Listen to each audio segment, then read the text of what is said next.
High production. Good morning, everybody. It was high production, yes, and we have Allan Lengel to thank for that.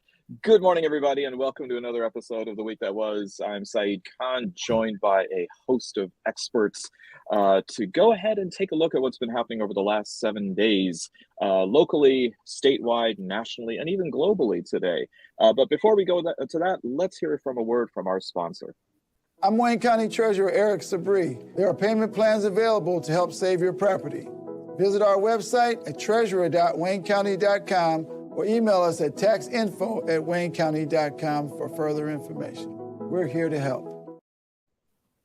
Excellent. Now my halo light will not go off. It's been paid for.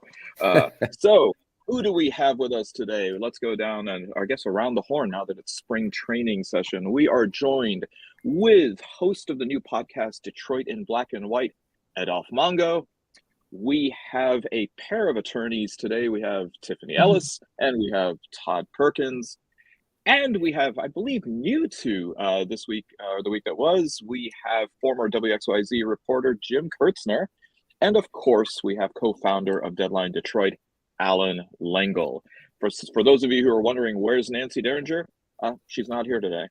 So we'll on the road. She's on the road, as Kerouac would say. All right. Well, let's go with the first thing to talk about, something that happened last Sunday, or I guess it was it Saturday or Sunday? Saturday night. Saturday. Yep, okay. Saturday night. The Saturday night special was Chris Rock live on Netflix, broadcasting from Baltimore, Maryland, the birth town of none other than Jada Pinkett Smith. Wonder if that was coincidental. Anyways, I believe, Allan, you've got a clip about this. We've got two clips. One is a little bit choppy, but there's some references to Will and Jada making public that she had an affair and all that kind of stuff. So it's a little bit choppy, the editing. But here we go. Everybody knows. Everybody fucking knows. Yes, it happened. I got smacked like a year ago. And a lot of people go, Chris, how come you didn't do nothing back?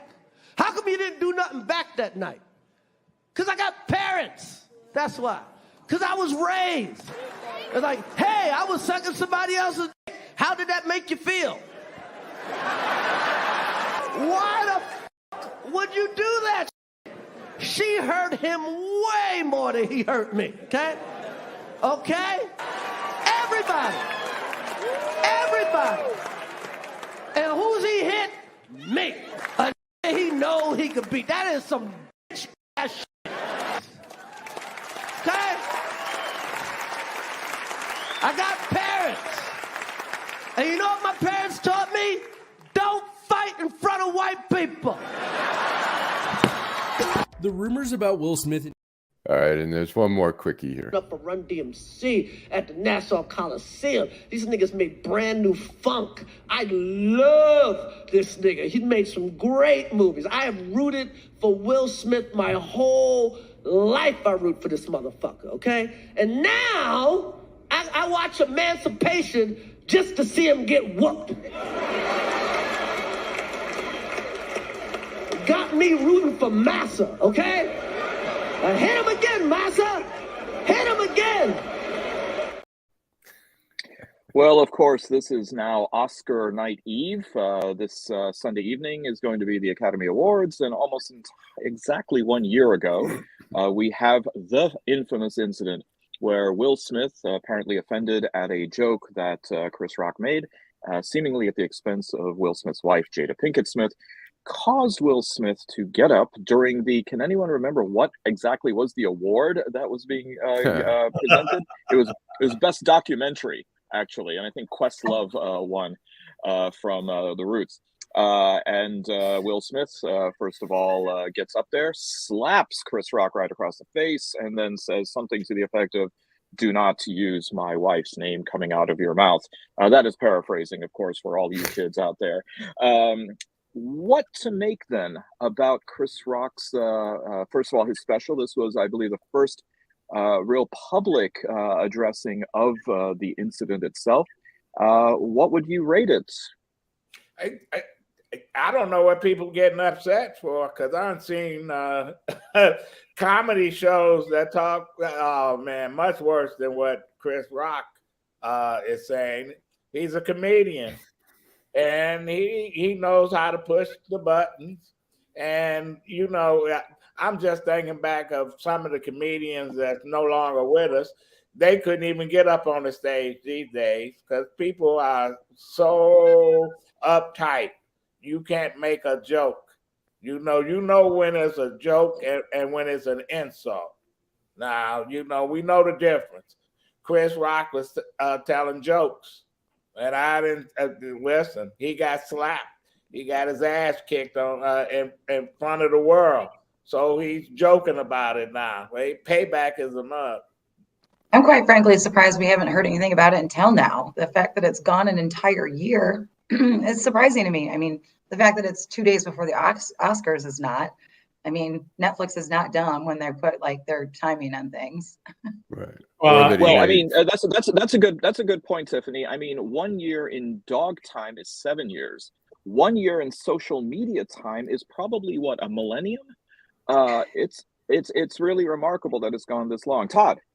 Well, so I agree with Adolph. Look at Dice Clay could not have a career today. He just would not have a career today with this cancel culture, with what we live with, things that we laugh at, and we privately still laugh at this stuff. We can't do it publicly, and there is some balance that is required there. But I didn't realize, when Allan asked me to come on the show, I've been inundated with work this week, so I kind of had to, the last hour or so, I had to just catch up on some of the current affairs. And I think what Adolph was alluding to, that people were talking about Chris Rock denigrating a black couple, a black power couple, and talking about Jada's hair. No. He said one thing, it metastasized in that, but into what Will Smith goes out and does this embarrassing stunt to preserve whatever remnants of his marriage still exist. But, and that's kind of like that over bravado because you're trying to cover up other things and miscues in your own life. But I disagree with Tiffany. I would say absolutely, if I was his agent, I would have held on to this story until now. That's why he got paid $40 million, because he held on to it right before, So, no, I think it was calculated. I think that they had it all, why not? I mean, Chris Rock is a brilliant businessman. He's a brilliant artist. He's a great actor, and he's an even better comedian.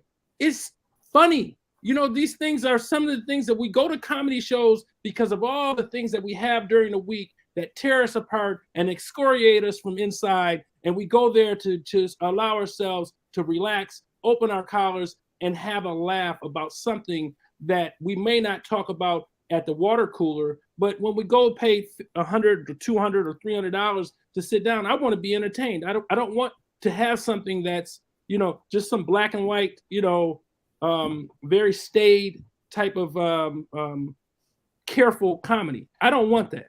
I remember. I echoed what I internalized what Chris Rock said about watching Will Smith in the movie. I mean, Independence Day was on a couple of days ago, and I was rooting for the aliens. So I totally get that. Allan. I thought it was brilliant. I thought it was really. I mean, it's interesting. It was really old school. I mean, if you watched all the Richard Pryor, the Eddie Murphy stand-up movies, the same routines. I thought his social commentary was brilliant. I understand, I posted right after the show on Facebook, I said, awesome show. And there was an outpouring of comments, including from some white people who said, I'm offended that he uses the N-word in there. And my feeling is, I don't use that word. When I hear a white person say it, I cringe. But when I hear a comedian like that using it, it doesn't bother me. And maybe it should, but I don't know if people have an opinion on that. That's Jim, what about this idea about what about this idea of selective outrage? I mean, that was really the name of the show. And there was, I thought there was a really poignant comment that Chris made. He said that, let's face it, I mean, we go ahead and throw R. Kelly under the bus, but not Michael Jackson. The only difference is one had better songs. I mean, I thought that was quite a social indictment that he was And bringing to better the fore. attorneys too. Better attorneys. Yeah. No, this was a brilliant move. The timing was perfect. It was Netflix first live broadcast with a comedian. Brilliant across the board. He was smart in not responding to this and doing a sit-down, boring TV interview. He was able to do this in his own voice, in his style, a comedic style. Again, just brilliant across the board. And I want to address, you said Andrew Dice Clay couldn't survive on stage anymore. Can you imagine Mel Brooks making Blazing Saddles in this day and age? I'm ashamed to admit that's one of my favorite movies. I know, me too, but I watch it almost. There's Why no are way you it would go anywhere. They ashamed? ruined the movie. It means you have taste, They Todd. It ruined means the you have movie. taste. You shouldn't be ashamed. They took out all the reference to the word nigger out of Blazing Saddles. If you see it, it's a sanitized version of. You mean today? On. I haven't seen it. I mean, when I've seen it on either on Netflix, but it was the original. They've taken that out. Yeah, you can't. They say it, you don't hear it. But Blazing Saddles, Richard Pryor was supposed to star in it, and the producers were scared of him back then. Just think, if he was in the movie, he helped write the movie. No, it couldn't have been made. Lenny Bruce would have probably got 30 years, not a year or two, for his comedy act. And then you go on the Chitlin circuit, Red Fox and Dolomite and all these folks. Man, this is tame compared to what the comedians used to do. This is not your Ed Sullivan show where they get up there and talk about family stuff. This is, he was slick. He was good. Listen, he left out the kids. He could have threw those kids under the bus because they got they got a whole with them. Well, this isn't even really comedy. I mean, this is Hollywood drama in some ways. Yeah. Doesn't it, like, harken back to like the East Coast, West Coast rap battles a little bit, and just sort of like keeping these stories alive? I mean, on the comedy front though, like with Lenny Bruce, I don't know, did you guys see this a while ago? The Onion issued a brief to the Supreme Court that was written entirely in satire. Have you read this? Great. If you haven't, you need to. I'll send it around because it was the case that went up probably about sometime last year about the value of satire. And the Onion actually submitted an amicus brief, and it was written entirely satirical. It is hilarious. Wow. Well, Tiffany, what about that idea? Sorry, Alan. What about this idea that I know that there was some, if I recall, even on Allan's posting of it. There's been a lot of commentary about Chris Rock seemingly picking on or targeting Jada Pinkett Smith, and this idea that he was going after a woman. Do you see that sex and gender was part of the critique here? To be honest, I did not watch the entire special from Chris Rock. I do know that that's part of the dialogue, and it should be. It always should be when we're talking about how women are portrayed in the media and by people in the media on stages at the Oscars. But, to me, I think a lot of this is the Hollywood reporters, drumming up drama and creating stories back and forth. I mean, that's what makes money. That's what gets clicks. That's what people read. That's what people want. Look at the Vanderpump drama this week. Bravo is like off the hook. Everybody's like losing their minds about Bravo this week. She tells a whole life story on her podcast every week. She says all kind of shit. Damn, what? So she's fair game. Yeah, she's out there.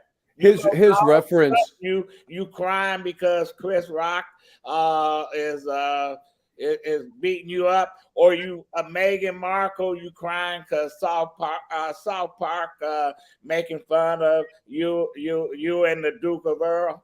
Yeah. Well, I think part of his reference that he was going after Jada Smith was that he was referring to her having an affair with their son's friend, and then interviewing publicly Will Smith and how he felt about that. And he was just in that little clip there. He's going, "This is fucking crazy." He goes, Alan, Yeah. how do you think Scottie Pippen feel seeing his ex-wife going out with Michael Jordan's youngest son? You know, and Right. listen, all this is entertainment. This is Well, if it scores him another ring, Adolph, who knows? Maybe he's okay with it.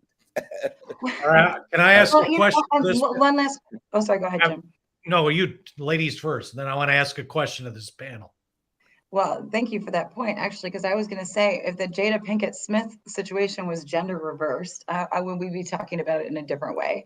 You know, I think that that's a question that I keep seeing. Like, if Jada were a man and she had, you know, slept with the child's, you know, younger friend, you know, and then interviewed his wife about this, like, would her career be over with? All right, here's my question. So the Oscars are Sunday night. The host is Jimmy Kimmel. What's the over and underline on how many jokes he makes about this? It'll probably be a few. You know, it's funny when there's got to be a few. I can't imagine not. But Chris Rock kept making little cracks about some of the rappers, and then he'd go, "Oh, wait a minute." He goes, "I don't want to get another rapper mad at me." But I was going to say the comedians in our society are, particularly on the, you know, liberal, left, Democratic, whatever, are the strongest voices we have in society. I mean, Dave Chappelle, Chris Rock, Jon Stewart, Colbert, Seth Meyers. They have a really impact on society. So I think what Chris Rock did, I mean, he had a lot of great social commentary there. And if people got lost in some of the swearing and stuff like that, well, it's unfortunate. His messages, he had some great messages, and it's comedy, but it's also eye-opening and a commentary on our society. Well, That's an interesting point, Alan. Okay, go ahead. What I would say to that, though, is what you said is accurate about comedians and how they follow along the political spectrum. But you know something, there's a different comedian in Chris Rock, Dave Chappelle, Bill Burr. Those guys are not on TV every night. So they're free to do whatever they want to do. So Jimmy Kimmel is going to understand the space that he works in. So you're going to see, I think, a routine that's going to balance and not necessarily maybe get on the fringes of cutting edge, but it's not going to be a Bill Burr. It's definitely not going to be that, you know, or Dave Chappelle. You know, it's, you know, if they wanted that right now, they would have gotten those guys or had Chris Rock come back. But Jimmy Kimmel felt a slap last year when he made some jokes about some black actors. Who was that? You have to walk back. You got to be real careful. If you're on TV every night, you got to be real careful what you say every night. Yeah, he's got a concert at the Fox, and you got 3,000-4,000 people sitting there. Anything goes. He has to be edgy but family friendly. Right. Yeah, right. Safe choice. Tiffany, Safe choice. Yeah. Boring. Yeah, I mean, I find it interesting what you said, Alan, about, I mean, here you have on the one hand comedians who definitely are to the left of the political center of the country. But Dave Chappelle's commentary on the trans community brought him quite a bit of approval from the right wing of the U.S. because it was seen as a very anti-progressive kind of shtick. So I don't know what that says about political lines of demarcation right now. One thing I will say, though, Chappelle's just trying to widen his audience. There you go. He wants to go ahead and actually appear on stage at CPAC next year, which is what we're going to talk about now. Now Here's a segue for it. That would be great. What he I said hear about the a trans segue community coming. is what he said about the trans community. You know, number one, he was joking, but also what if you saw and listened to that episode or that show, he's done more for the trans community than the other people who are in the trans community. And not to say that gives him almost like that Seinfeld episode where the dentist becomes Jewish so he can crack Jewish jokes. Now that's not what I'm saying there, but what he was saying was not I mean, is any of it untrue? You know what I'm saying? He's just putting it in a form, in a dynamic to make people laugh about the circumstances in which we live. You know, and so fully agree. Just before you go, making more to the point. I'm a leave. I gotta leave at 12. So can I do my schmuck of the? You can do your schmuck of the week right now, Adolph. Okay, fine. There's 2 elected officials, one in Florida and one in Oklahoma. Hey, they caught on tape arguing with retail folks, saying, "Don't Jew me down." You know, they were saying, "You trying to Jew me down? You trying to Jew me this?" And they don't see anything wrong with throwing the word "Jew me down." God said it's an adjective, so he's not he's not making fun of the Jewish community. Man, this is who's running the country down south. I didn't hear that phrase till I went to Michigan State University. I mean, I grew up in a pretty Jewish neighborhood, and then when I heard someone say that, I'm like, what is that? I didn't know Jew was a verb. But yeah, right. Well, isn't that George Santos describing himself as Jew-ish? Yeah, right. But Tiffany. Tiffany. I mean, when they talk about the hyphenated American, I don't think that's what they had in mind.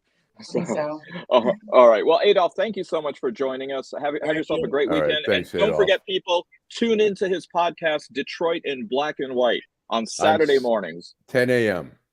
10 a.m. There you go. No, the point that you made, Todd, is extremely valid. Mine was more to the point of how that comedy then is perceived and how it is received by people. By the way, America's arguably most beloved actor, Tom Hanks, I think if people went back into his catalog and saw the movie Bachelor Party, they would really wonder, oh my goodness, talk about a movie that can't be made again. Yeah. If for no other reason than a cocaine and pill snorting donkey. But more on that. It's a 1984 movie. What they do with that donkey? Well, if this show actually aired past 9 p.m., I would tell you, but that's a whole different show. Yeah, I know. I see what you're doing, trying to get me in trouble here. Well played. Okay. Donald Trump at CPAC last weekend. It seemed as though there were several prospective Republican candidates for the 2024 election that decided maybe we won't go to CPAC, including Florida Governor Ron DeSantis. Others did show up, including former Secretary of State Mike Pompeo and former U.S. Ambassador to the United Nations Nikki Haley, both having been Trump appointees. But of course, the headline was on the weekend with the man himself coming up on stage. So the question is it still his party? Or was it more like Leslie Gore singing "It's his party and he can cry if he wants to"? I think it's too early to tell really what's going to happen. I mean, the New York Times was reporting, and then later the Washington Post yesterday, that it looks like the state attorney general, or not the Manhattan district attorney, is likely going to indict Trump on the Stormy Daniels matter. They've invited him to talk to the grand jury. And as Barb McQuaid said last night on MSNBC, Barb McQuaid, the former U.S. attorney here in Detroit, she said, look, if there weren't going to be charges, they wouldn't bother inviting him to the grand jury. The fact that they're inviting him to the grand jury is a good indication that they're ready to wrap it up and issue an indictment. So with that hanging over his head, I don't know, maybe Todd and Tiffany being the lawyers here. It's the trumpeting song. It's the last one there, turn out the lights. It's coming to fruition with Mr. Trump, because look, what you haven't seen is that he might be facing charges for having spent millions and millions of dollars on his legal defense out of the funds that he raised. So the comedy of different things that are going to come his way, he's got legal battles coming from 5 or 6 different jurisdictions. He's got Georgia. That's going to happen. Let's understand it. That's going to happen. And you might even have, what's the guy, what's that schmuck out of South Carolina, the senator? Lindsey Graham. Parents. Well, you got 2 schmucks. You got the black guy and the white guy. They're both schmucks. But right. again, Scott. Not Scott, but the Lindsey Graham. So he's involved in that. So then you've got the stuff out of Florida where they come in his house and they get these things that he was getting ready to sell to someone else. Then you've got, he's got some things coming out of DC. He's got a couple of different things out of New York because they're still not finished with him as it relates to what his COO got convicted of or pled guilty to. They're still not done with that. So, you're talking about someone who's teeming at the neck with all types of litigation. And, he's just not going to be able to manage that. What I do like about the Republican Party and what I do see as someone, and I'm not necessarily a fan of hers, but I can see her, this lady, Nikki Haley, is really playing it smart. She is, she's got her toe in and, but she's, deferential in various different points. And even if you saw Trump last week, he wasn't the most volatile or vociferous individual when they were asking him questions. He's like, well, you got to ask them. That's not the Trump that I know. The Trump that I know is the one that likes to play the dozens, talk about the mama and talk about all these different things. And, so I don't think Trump, it's not going to be too much longer. I just don't want it to be Ron DeSantis. I'll vote for Nikki Haley in a minute before Ron DeSantis. And plus, Trump is trying to make it a racial thing too, and he's pointing to all the prosecutors who are black.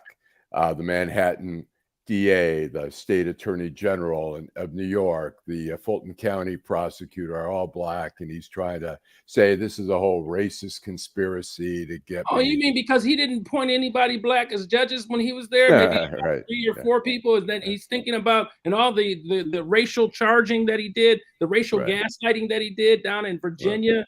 I can continue to name this stuff. I mean, and I'm not even I wouldn't even think that I'm an authority on these issues. These are just common household information that you have, and unfortunately, so. Yeah, but the problem is like Ottawa County and Macomb County, and if you drive up through the thumb, I mean, Trump isn't going away anytime soon. Like, people like him, and the Republican Party is going to have to deal with the electorate in places that are continuing to elect MAGA Republicans. I mean, that's just the fact of like what is happening on the ground.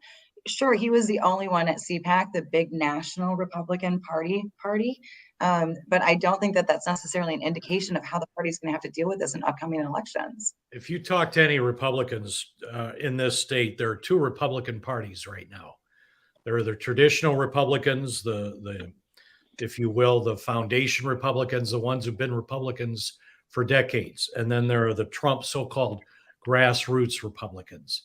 And the traditional ones are staying out of all of this. That's why you didn't see their money come into the election last year to help the Republicans on the statewide ballot. They're fed up with it. They're fed up with Trump, and they're just waiting out this storm. It's that simple. I mean, there's also I was reading an article about the split within the American evangelical Christian community.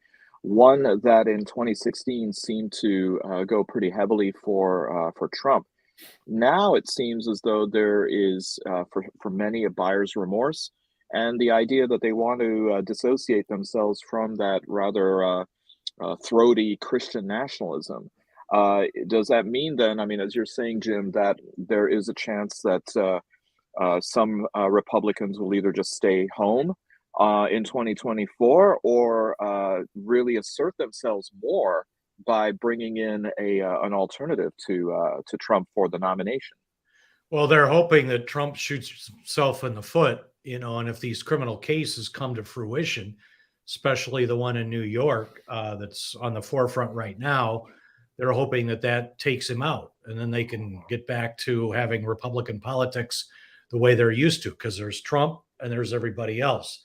If Trump is able to continue forward, then the thinking is Trump has his base, and all the Republicans support Nikki Haley, Ron DeSantis, and others, and they'll split the vote, and Trump emerges.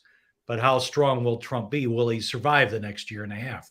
Well, I think that's what so he said that he's going to run. This is what he said at CPAC, even if he's indicted. And now, of course, the big question is who's he going to put on as on the ticket? A lot of speculation is Carrie Lake. She certainly seems to really want it. Is it going to be better for him to put somebody even more MAGA than he is on the ticket? Is Well, that really a winning formula? Yeah, Todd. So a couple of different things, which you have to understand. He has to run. He has to run to keep the engine going. If I was his lawyer defending him in that case, I would have him run for the purposes of from a public exposure perspective. If he's sitting before a grand jury or if he's sitting before a jury, he's more, people are going to think twice about a person who could potentially, number one, was their president and could potentially be their president again. And he also gets an opportunity to have and grandstand throughout all of the litigation process. So it's smart because you can't put the lips on Trump. He said so much that he can't say anything more that would hurt him, anything more than what he's already done. So I would have him continue to run, and he has to run at this point. He really does from a legal perspective. But Jim, I'm not as concerned about maybe factually and say maybe the evidence may be stronger in New York. But see, what he's going to use about New York is just like he does with these black people saying that everybody's black who's coming after him. He knows that New York hates him anyway. So he's going to use that and say, oh, those Democrats up there in New York, they're trying to, disembowel me. And, but what his real problem is places like Georgia, where he's liked. And, there are people, and you saw that young lady who I was kind of concerned how she talked to that long interview in the media. I was, I had to look up the rules, and they technically didn't violate anything, but I think they tainted that process. He's going to use that from a legal perspective. If I was his lawyer, I would do every little tool I could make. But nonetheless, that lady was true blue Georgia. She probably votes Republican, but she is not having it. She was not having it. She didn't say one way or another, but her demeanor and all the way that, and that's the average citizen. What is she? She's the very, 30-year-old young lady, probably has a family, probably makes, the median income. That's what he really needs to be afraid of, because that's his base. But then here's the Republican parties, being a Democrat, I'm laughing, but I'm not laughing in one respect, but I'm laughing about this. They put all their investment into Trump, and now they're trying to figure out how to unwind this big behemoth. And you can't just unwind it overnight, because then you've acknowledged that you did that gratuitously and unfairly to the American public. So you can't do it that way. So that's the tedious part about it. But the problem that we have with the Democratic Party, are we going to elect an octogenarian? Are we going to do that? Biden's not looking the strongest when he was walking from the podium just to the helicopter. That's the perspective, because we do want somebody as Americans. We want somebody who's strong. That's what Putin's over there doing. I mean, even though he's losing, thank God, but he has that imagery of a leader, of a strong leader. The next couple of years, I don't know if he's going to keep on being able to walk up the helicopter or walk up the steps. Well, Biden bare-chested on a horse is something I can't now get out of my own head. So there you go, Jim. So who's the Democratic nominee? Right now, it's got to be not Biden. But I mean, he's not electable, is what you're saying. That's the problem. That's the business. I think that we have an even race. I think that we have if the Republicans can figure out how to unwind and untether themselves from Trump, they're the front runners. You got a lady like Nikki Haley. She hasn't really done anything wrong. Right. But Trump. I want to make one more point, Todd, that I think you were alluding to as well. And here's why Trump doesn't bow out of this race. The minute he bows out, his money machine comes to a grinding halt. Yeah. Exactly. Yeah, absolutely. Yep. You're right. And Todd, I think you were wrong about one other thing, that he can't say anything that makes it worse, because I think that if we've learned anything from Trump is to expect the unexpected. So there's probably more coming. Yeah. I was going to say, go ahead, Alan. Yep. I was going to say, Trump, as we know, is not a guy. His ego is so big, he's not going to walk away short of him getting dragged to prison.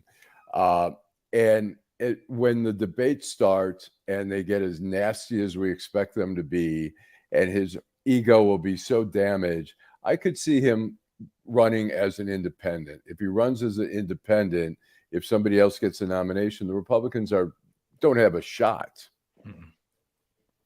I mean, so here's a question I'll have to ask. I mean, I think it seems that most people are leaning toward Trump staying in the race for maybe because he just has to.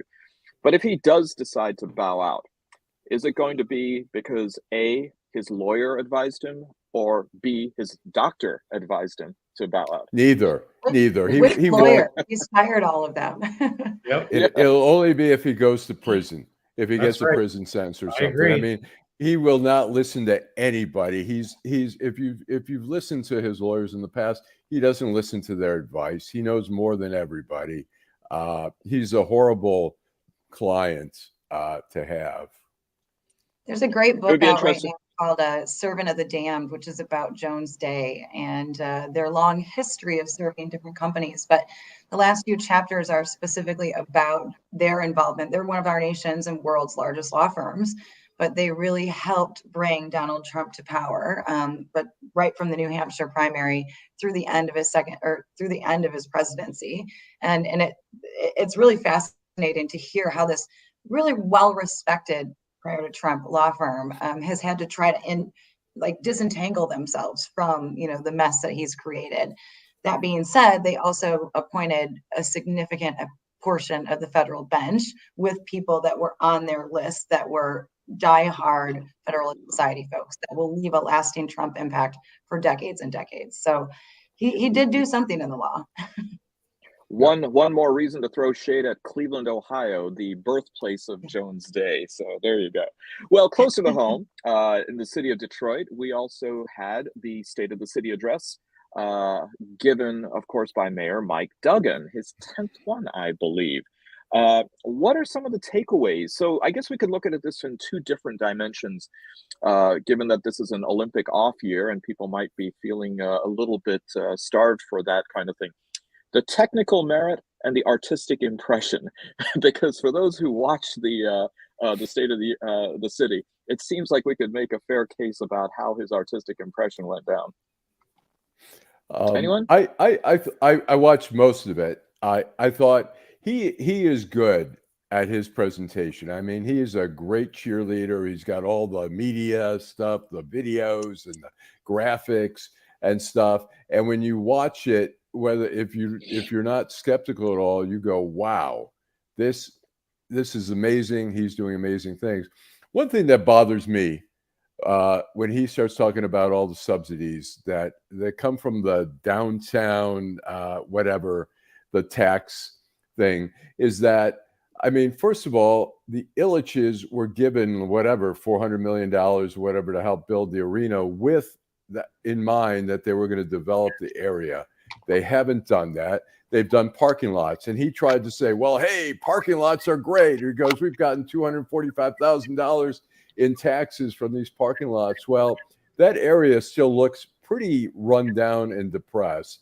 All we see are parking lots. We don't, and some are automated. So I don't even know if there's even any employment being provided through that.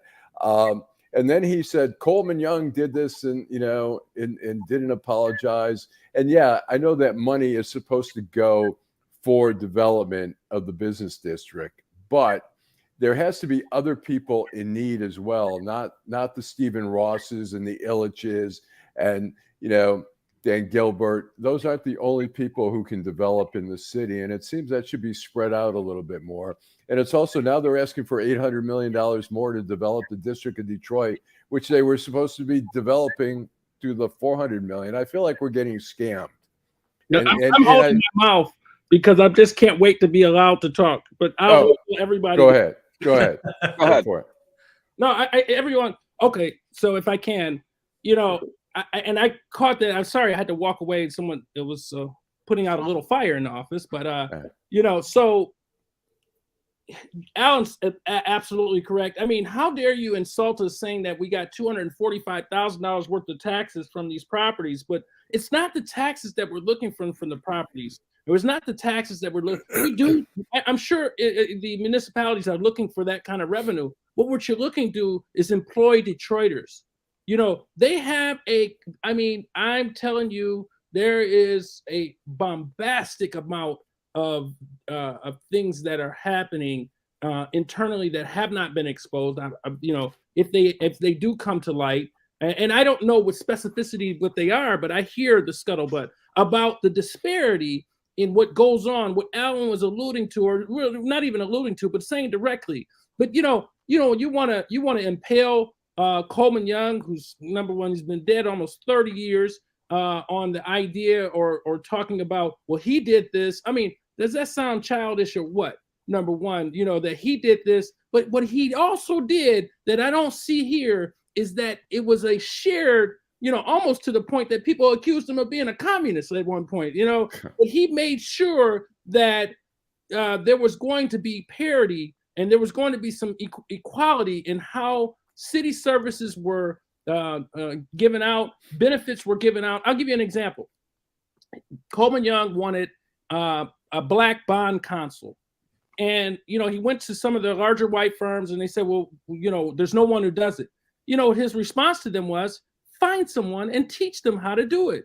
You'll still get the business, but at least we have the face of someone who can grow a business and build themselves up in that area that's exclusively within the province of non-African Americans. And that's what we're going back to here. Why do we only have one, as I recall, and maybe my knowledge about the ownership of downtown properties, we only have one African American person who owns property of any significance in the downtown area.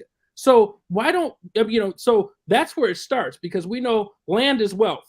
And if we don't have that, or if we don't have the opportunity, because here's where I'm going to be a strong advocate, is this where we're supposed to be putting in and refilling in 375 and restoring Black Bottom. There has to be maybe not a preferential treatment for blacks, because you can't do that by law because of the way that the law is and how the dismantling of affirmative action. I understand that.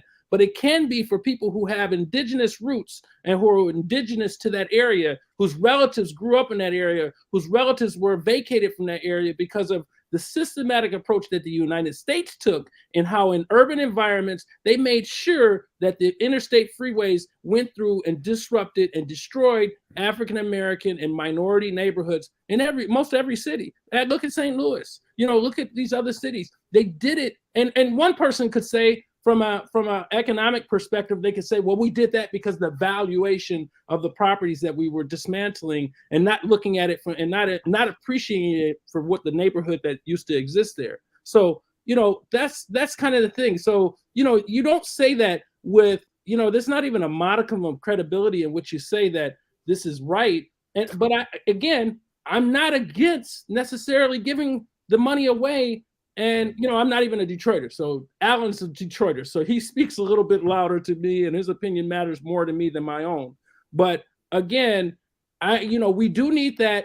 What they're doing is absolutely beautiful for the city. But there is a mechanism by which we can enforce, as city of Detroiters, we can enforce that there's going to be participation of those who are indigenous to Detroit, the Detroit businesses. And when you say Detroit businesses, that participation of Detroit businesses should be in some way, shape, or form African American. It just should. I mean, it's 80%. We're 80% of the people, yet we control less than 2 or 3% of the commercial property throughout the city. That's abysmal. That's a shame. Yeah.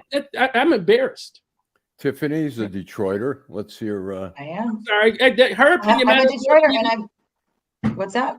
Your opinion matters more than mine too.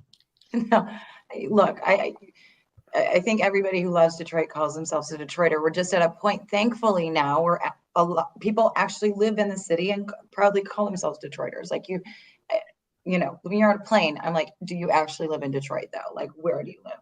But in any event, like I've lived in a neighborhood where they've been promising this development for 10 years or 5 years or whatever it is. And they say that these parking lots are going to build up. It's coming, it's coming, it's coming. Well, that was supposed to happen 5 years ago, and the thing is, there has been a lot of change that has happened, in the Midtown, downtown area. And the city does look different than it did when Duggan took office. I mean, I think that's something that we cannot dispute in many ways. Like the city, frankly, looks different when it comes to a lot of things. That being said, it's not enough in some ways because we've got a total imbalance. You know, we've got a lot of the housing stock that is being built like in the neighborhood around the district where it's empty. The demand for the condos that they're building that are, you know, $500,000, $600,000, $700,000 plus isn't necessarily there like they thought it was going to be. You know, a lot of these apartment buildings that they were building, like they're not as in demand as they were before. So when they say they're going to keep building up and building up, great, but is it going to happen? Are the jobs going to come along with it for people to be here and want to live here? And are those going to be dispersed across different populations? Are they going to go to the neighborhoods? I'll say right, exactly. Here's a big issue there. You know, I did a story maybe about 3-4 years ago about the District Detroit, whatever. And I interviewed a Wayne State professor, and I said, "Is this public money, a good investment?" And he says, "It's not a good investment." He says, "However, the mitigating thing is people like to see development, like the stadium and around the stadium. We're not seeing that. Not only are we not seeing development, but because the Illiches did a land grab, which was part of their plan. They did a land grab in that area and suppressed the development of that area for now more than 20 years. That area, you know, I talked to Harry, who owns Harry's Bar there right next to the arena. Yeah. And Harry's like, he came in in the 90s. He said, I bought this bar thinking this is going to be the next entertainment district. And he says, instead, I saw things get worse. I saw crime get worse, more drug selling and stuff like that. And it was because the Illiches were secretly buying up the area. And now here it is. They finally came out, whatever it was in 2015 or something, and said, we're developing the stadium. But here it is. If you drive through the neighborhood, it's still run down and it's not developed the way they had promised. And the thing is, public monies, there have been, you know, the San Francisco arena for the Golden State Warriors is like, I think it was at least $1.2 billion, all privately funded. There's another, I think, down in LA, privately funded. So it's not that these billionaires don't have the money and they're willing sometimes. And, you know, the Palace was privately funded. But the thing is, though, what I don't like about it is the Illiches, the Rosses, and whomever else, you know, puts themselves in these positions.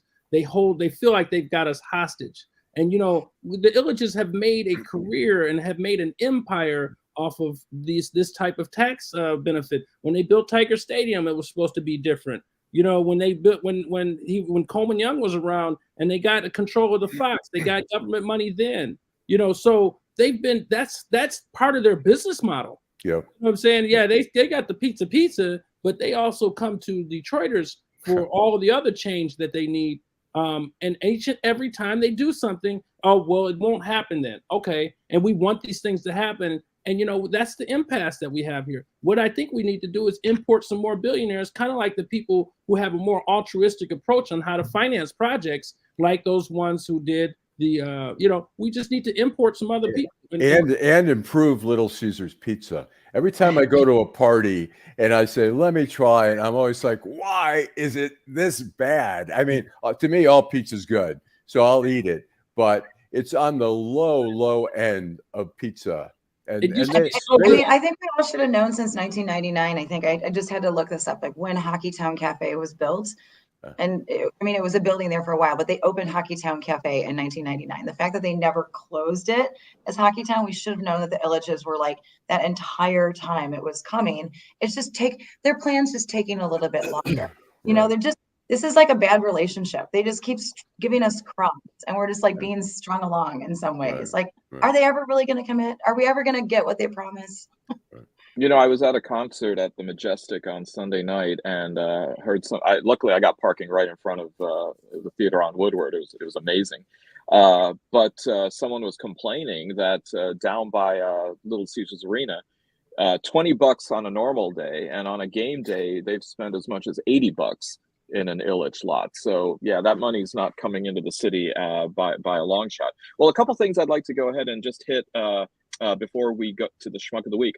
One is Tucker Carlson with the January 6th tapes. Speaker of the House Kevin McCarthy, in the name of transparency, decided to divulge thousands of hours of footage from January the 6th, but only to Tucker Carlson, not to anybody else. Why Given not? the lawsuits that are going on with Dominion and what seems to be a lot of confessions on the part of Rupert Murdoch that might go against Fox News when it comes to that lawsuit, Tucker seems have to a be video. steadfast. Alan, yeah, I've got, this is actually a year-old video, believe it or not. They'll do it. Well, I guess I would ask myself, like, I mean, I lie. If I'm really cornered or something, I lie. I really try not to. I try never to lie on TV. I just don't, I don't like lying. I certainly do it, out of weakness or whatever. Well, he There you tries go. and he tries Wow. and he tries and I tries mean, and tries and and tries, Jim, you but could- he can't get no. Coming from TV, I mean, when you hear something like that, I cringe. Oh, I wow. cringe. Wow. No. Well, let's make this clear. He's a talk show host. right? He's a political commentator. He's not a journalist. Okay. Right. Can we make that distinction, Chris? Larry? Yeah, for your purposes, right? For all of you guys' purposes, he brings down the integrity of journalism if people put them in your basket. Well, but if they do, it's at their peril, as you. Yeah, it is. That's say. I can't. Well, I'm going to hold off on comment because now we're moving into my ideas of Schmuck of the Week. So, or Yeah. Schmuck. Well, I mean, here you have Murdoch, who showed maybe a shocking amount of candor in his deposition, but perhaps he needed to because he was under oath, talking about the business model of Fox News and talking about how the big lie was propagated and perpetuated really for ratings and really for profit. Is Fox News now going to have to face a moment of reckoning? And if so, is that going to then impact the careers of people like Tucker Carlson, Laura Ingraham, and Sean Hannity? Let's hope so. And let's talk about who's really injured. Is Dominion. Dominion's really the injured party. And Tiffany would know this. They're the people that are fighting for their very existence from this, this great empire of Fox and Rupert Murdoch, what they did. And look at the power of a malign voice with control of the media, what they can do to a business. Think about the people that they employ. And so when you do that, I'm making their opening statement and their closing statement if this thing goes to court, because that's what we have to be focused on. Not necessarily the fat cat executives, and not necessarily Rupert Murdoch, to the extent that no matter what happens, he'll pay $1.5 billion. He's still a billionaire. So it's all about ego and hubris and pride with these individuals and ability to control. And that's what they've done. And the same thing, it must be a billionaire type of thing, because the same way where the Illages want to hold us hostage, Rupert Murdoch wants to hold people accountable when it's fraudulent. I mean, it's just and mind you, I mean, here we have a situation where Howard Kiertzner on Fox News says that he's actually been stopped from being able to even discuss the lawsuit on his show on Fox News. So much for keeping the channels open. I worked with Howard Kurtz over at the Washington Post. I mean, he was a very prolific guy, a very kind of serious, head down. He should quit Fox. If he, I mean, he's apparently lost some integrity, because if you're a media critic and you can't comment on that, you should walk out. Hey, Is that why Chris Wallace left too? I mean, because I think his contract was up, but right, he had said enough. I think they wanted him to tone his edginess down, and he said, "I'm not going to do that," and so they parted company. Right. Well, Chris Wallace, Shepard Smith. It's like in the streets, what they say, they took the bag. Like they talk about Damon Lillard. Rather than going to a team where he could get a championship, he took the money. And that's what you do. You take the money and you take shots. If you take the wrong kind of bag, you're going to take hits on your credibility. And as a journalist, just as a lawyer, and most professions, other than something that's just strictly by the numbers, it's all integrity. And Hey, Alan, let's go ahead and hear from our sponsor one more time. All right. I'm Wayne County Treasurer Eric Sabri. There are payment plans available to help save your property. Visit our website at treasurer.waynecounty.com or email us at taxinfo@waynecounty.com for further information. We're here to help. And All that'll right. help lead us into our next segment. All Allan. right. Downtown Detroit, Robert Wells, Schmuck of the Week. There we go. We are at that point of the show where we're going to go around and see who everyone thinks is their Schmuck of the Week. Jim, I'm going to hand it over to you because this is your inaugural Schmuck. The gift who keeps on giving. Congressman Santos. Every week, every other week, there's another revelation, another scam-a-lama, allegedly, involving him. Where's the popcorn? I'm enjoying watching the show. Excellent. Right on. Okay. George Santos, the hyphenated American, as you said, he's an ish of something. We'll have to wait to see what the next one is going to be. Okay, Tiffany, who's your Schmuck of the Week? You know, there were a few this week, but I'm going to go with Elon Musk, who engaged in a public Twitter fight with one of his own employees who is has a disability and lived in Iceland and really had his, I won't even attempt to say this gentleman's name because I just don't speak that language, so I won't attempt to do so. But in any event, his internet access has been cut off for 8 days, and he had been getting absolutely no response whatsoever from Twitter HR. And so he took to the public Twitter in order to get a response from Elon Musk. And in response, Elon Musk proceeded to get into a Twitter firestorm with this gentleman and attack him for really not doing any work and say that he had essentially accused him of lying. And so he thankfully has faced a public firestorm as a result of this. And I think is starting to think perhaps twice about what he tweets out. But I'll believe that again when we see it in the future. You know, he can always put himself into Twitter jail.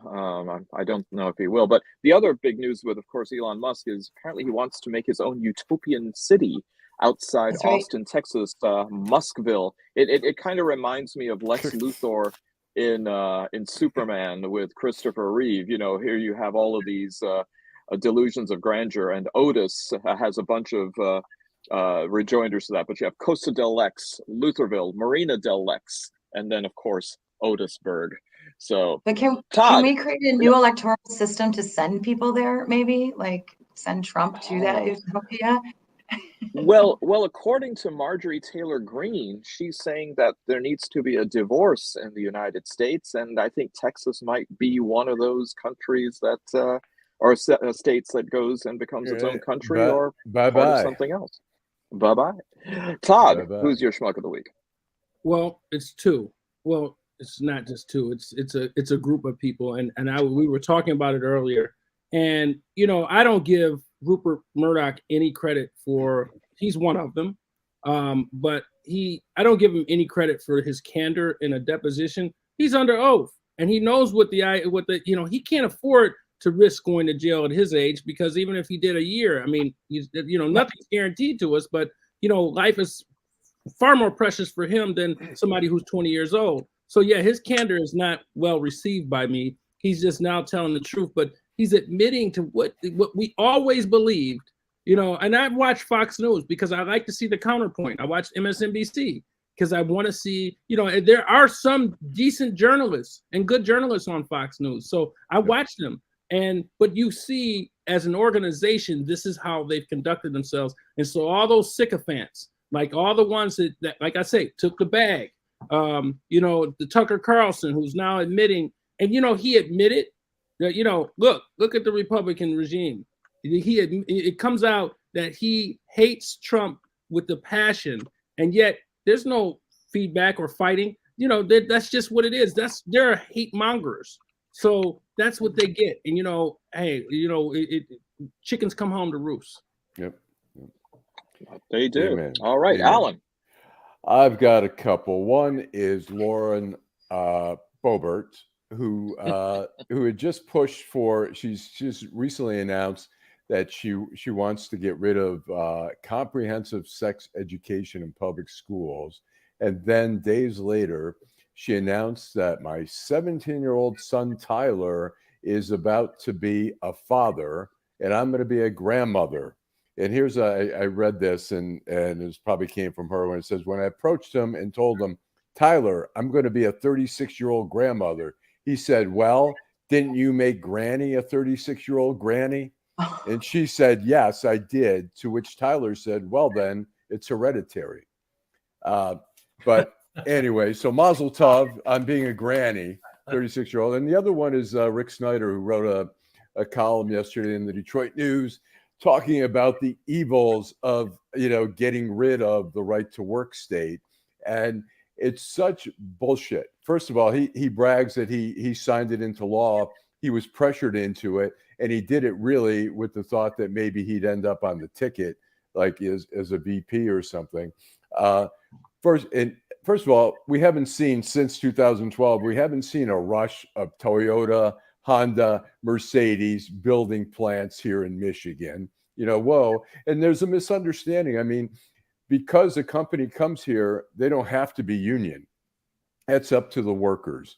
The thing is, if the workers vote to have a closed shop, then yes, everybody has to, at least pay dues. And the problem is, we have an open shop, the Detroit News, after we went on strike, the Detroit News, the Free Press, the Washington Post was an open shop. And what you have is that the unions negotiate the contract for the whole work unit, which includes the non-union members who pay no dues. The union has to represent the others, the non-members and stuff like that. So it's total bullshit. So Rick Snyder says, well, I'm pro-choice. Well, sorry, look, if the majority of the people in your shop vote for a closed shop union, then that's democracy. And it's just such bullshit. And it's trying to say, well, this is the end. We're never going to lure any companies here, which is just, again, total bullshit. Things up till 2012, it was not a right to work state. It's not like we've had this incredible outpouring of industry coming here, of the big other automakers and stuff. So he's basically full of shit. He's trying to push the whole Republican agenda on that, the anti-union thing, which pisses me off. So being a big union guy. So. Well, I wonder if Lauren Boebert was teaching sex ed and genetics in homeschooling to her son. That would be some curriculum and syllabus there. Okay, well, I've got a couple of schmucks, but I'm going to go with schmuckette number one here. Arkansas Governor Sarah Huckabee Sanders, who signed a bill rolling back child labor protections. Before this, minors under the age of 16 needed to verify their age and get the written consent of a parent or guardian before a work certificate could be issued by the state's Division of Labor. Sanders has gone ahead and put a kibosh on this, saying that it would present an undue burden on parents. Yet another example about how she would rather give protection to fetuses and gun owners than children. Where you see then the potential and quite inevitable exploitation of this, especially given the fact that, who's the largest employer in Arkansas? I guess maybe it'd be Walmart. Yeah, I'm sure that had nothing to do with it. But that would be a one schmuck. The other, and this is up there with being Grinchy. The Taliban for banning skiing for women and girls. How much more are you going to take away from the female population? You're not allowing them to have an education beyond primary education, and now you're taking them off the ski slopes. So the Taliban and Sarah Huckabee Sanders, and yes, there's no coincidence of me putting you together. You're my schmucks of the week. Okay, listen, thank you so much both for joining us on this the week that was, and of course for my esteemed panel. Todd Perkins, thank you. Tiffany Ellis, thank you. Thank you for joining us for the first time. Jim Kiertzner, hope you come back. And of course, thank you to Allan Lengel with the last word. Drive home safely. Especially today with another 3 to 6 inches here in the D. Thanks, everybody. Have a wonderful week. Thank you. See you guys. You.